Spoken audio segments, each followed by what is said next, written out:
Welcome student. आपण पाहत आहोत standard 7 subject English lesson the red headed league second part. आता कालपर्यंत आपण पाहिलं की मिस्टर होम्स, मिस्टर विल्सन आणि त्यांच्याबरोबर जी माणसं होती ती तळघरापर्यंत येऊन पोचली होती. पुढे काय होतं आता आपण बघूया. We are in the cellar of the city branch of one of the main bank in London.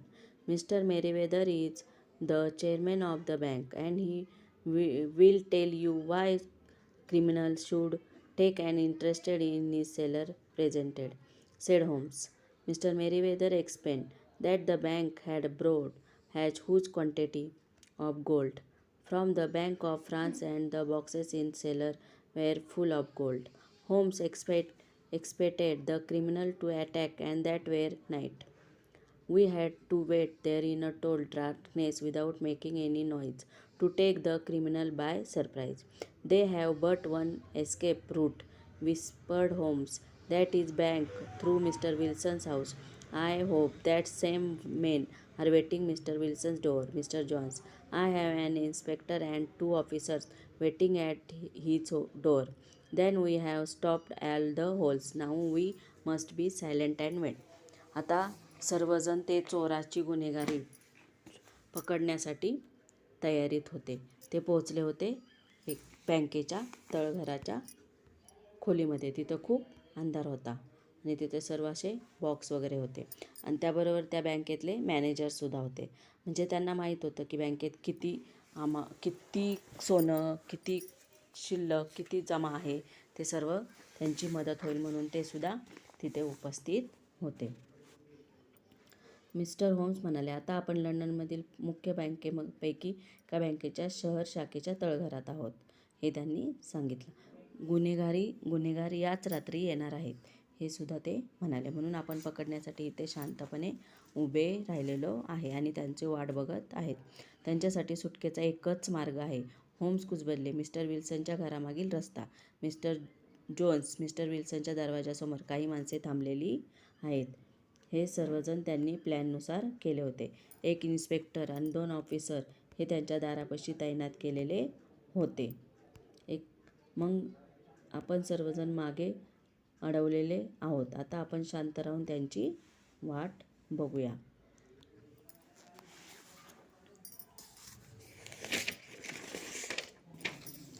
We wait silently for more than an hour. It was pitch dark in the cellar.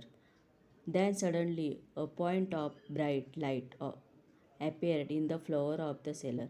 Then a line and gash seemed to open and a hand appeared. A broad stone turned over upon its side and left a square hole. A boyish face emerged. The man looked about and came out of the hole. He had a companion with him, a man with very red hair. The pair was none other than Spaulding, the assistant Alas, and the criminal Clay, and the red-headed Mr. Deccan Ross. As soon as they climbed out of the hole, Sherlock Holmes sprang and out the sage Clay by the collar. The other divided down the hole and disappeared. Clay took out a revolver, but Holmes hit him on his wrist, and the revolver fell on the floor. It's no use, joined Clay, said Holmes. We have caught you. काय होतं आता पुढे? 1 तासापेक्षा अधिक वेळ ते धरून थांबून राहिले होते. मग अचानक एक प्रकाशाचा झोत तळघराच्या जमिनीवर उमटतो. मग एक भेग तयार झाली आणि ती भेग फाकली. त्यातून एक हात बाहेर आला. एक रुंद दगड उलटून पडला आणि तेथे एक चौकोनी भगदड तयार झाली. एक पोरगालाचा चेहरा वर आला आणि त्याने सगळीकडे चौफर नजर टाकली आणि तो पोकळीतून बाहेर आला. त्याचबरोबर एक साथीदारही लाल भडक केस असलेला बाहेर आला आणि तो जोडगळी म्हणजे दुसरे तिसरे कोणी नसून मदतनीस स्पॉन्डिंग उर्फ क्ले नावाचा गुन्हेगार आणि लाल केसावाला माणूस म्हणजे मिस्टर डेक्कन रॉस होता. ते दोघे भगदडातून बाहेर येता क्षणी शेरलॉक होम्स उसळी मारून बाहेर आले आणि त्यांनी त्या क्लेची मानगुटं पकडली. दुसऱ्या साथीदाराने त्या पोकळीतून खाली उडी मारली आणि तो निसटला. क्लेने पिस्तूल बाहेर काढले, पण होम्स त्याच्या मनगटावर एक तडाखा दिला आणि त्याचे पिस्तूल खाली पडले. त्याचा आता काही उपयोग नाही. Johne's clay. होम्स म्हणाले, आम्ही तुला आता पकडले. ते ठीक आहे, पण माझा मित्र पळून गेला आहे. So I see, but my friend is escaped.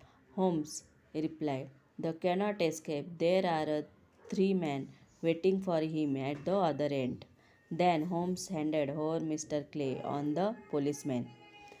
Mr. Merriweather said, "Really, Mr. Holmes, I do not know how to thank you. You have foiled one of the most cunning attempts at bank robbery. The bank is grateful to you." काय होतं? काय म्हणतो की माझे साथीदार तर पळून गेला आहे. होम्स उत्तर दिले, तो सुटून जाऊ शकणार नाही. रस्त्याच्या दुसऱ्या टोकाला तिघेजण त्याची वाट पाहत उभे आहेत.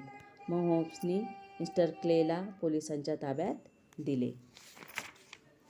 मिस्टर मेरीवेदर म्हणाले, खरोखरच मिस्टर होम्स, तुमचे आभार कसे मानावेत हे मला कळत नाही.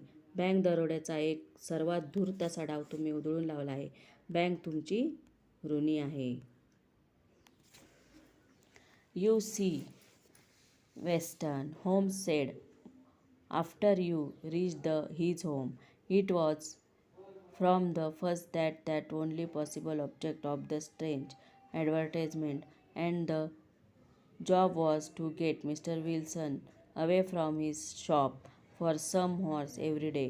The red-head leak was a clever idea in Mr. Wilson's absence. Clay and his red-headed company wanted to dig an underground tunnel from Mr. Wilson's house to the bank. Then they would be able to enter the bank and steal gold without breaking open the doors of the bank. Using the tunnel, they entered the cellar. They planned to steal the gold and go back Mr. Wilson's house again through the tunnel and then get away." काय होतं? असे पहा, mister Watson. घरी पोचल्यावर homes म्हणाले, mister विल्सनला रोज त्यांच्या दुकानापासून काही तास दूर ठेवायचे हाच एकमेव उद्देश होता.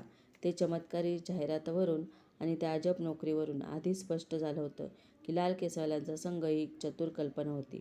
क्ले आणि त्यांच्या लाल केसावाल्या साथीदाराला मिस्टर विल्सनच्या अनुपस्थितीत त्याच्या घरापासून बँकेपर्यंत भुयारी मार्ग खोदायचा होता, ज्यामुळे ते बँकेमध्ये शिरू शकले असते आणि बँकेचे दरवाजे न तोडता सोने चोरू शकले असते. बोगद्याचा वापर करून ते तळाघरामध्ये शिरले, सोने चोरायचे आणि मग भुयारी मार्गातून परत जायचं, मिस्टर विल्सनच्या घराकडे जायचं आणि तिथून पळून जायचं, असा त्यांचा प्लॅन होता. आता पुढील लेसन आपण उद्याच्या लेक्चरमध्ये बघूया. थँक्यू.